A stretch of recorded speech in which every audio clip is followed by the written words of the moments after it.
Hello viewers, আমি হরিপ্রিয়া চলে এলাম নতুন একটা ব্লগ নিয়ে।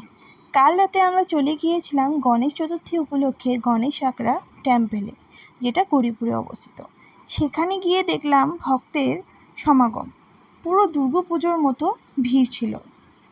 তাই কিছু না ভেবে ভাবলাম বাড়ি ফিরে চলে যাই নাকি। তারপর ভাবলাম যে ভগবানের দর্শন করতে এত দূর পর্যন্ত এসেছি যখন, তখন ভগবানের দর্শন করেই যাব। তাই এই ভিড়ের মাঝেও আমরা ধীরে ধীরে মন্দিরে প্রবেশ করতে থাকি।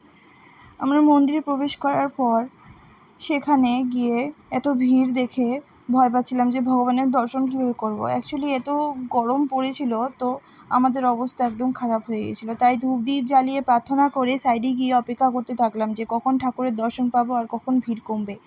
সেখানে গিয়েও এই ভিড়ের মধ্যেও আমি 5-6টা ফটো তুলে নিয়েছিলাম। আর আমার হাজব্যান্ড বলছিল, হে ভগবান আমাকে রক্ষা করো এই বোধ থেকে। একটু ওয়েট করার পর ভাবলাম যে এই ঠাকুরের দর্শন করে আসি, সেই গণেশ বাবাকে দেখবো না, তাই সাবধানে মন্দিরে প্রবেশ করিনি। তারপর অনেক স্ট্রাগল করার পর ফাইনালি গণেশ বাবার দর্শন পেলাম। বাবাকে দর্শন করার পর মন্দিরের সদস্য কমিটির মানুষেরা বলল যে পিছনে মন্দিরে প্রসাদ বিতরণ করা হচ্ছে, তো নিশ্চয়ই খেয়ে যাবেন। তারপর আমি আর আমার বৌদি ভাই মিলে দুজনে মিলে গেলাম প্রসাদ দিচ্ছে কিনা শুনতে। সেখানে গিয়ে দেখলাম যে মন্দিরে প্রসাদ শেষ হয়ে গিয়েছে, তাই ভাবলাম যে রাম মন্দির একটু ঘুরে যাই। মন্দিরটা ঘোরার পর তারপর আমরা বাড়ি ফেরার উদ্দেশ্যে রওনা দিলাম। তারপর আমরা ভিড় ভেঙে সেখান থেকে বের হয়ে পড়লাম বাড়ি ফেরার উদ্দেশ্যে।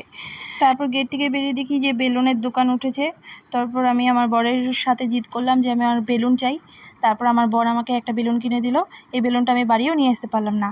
তারপরেই একটু পরেই আমার মোবাইলের চার্জও শেষ হয়ে যায়, তাই আমি আর ব্লগ কন্টিনিউ করতে পারলাম।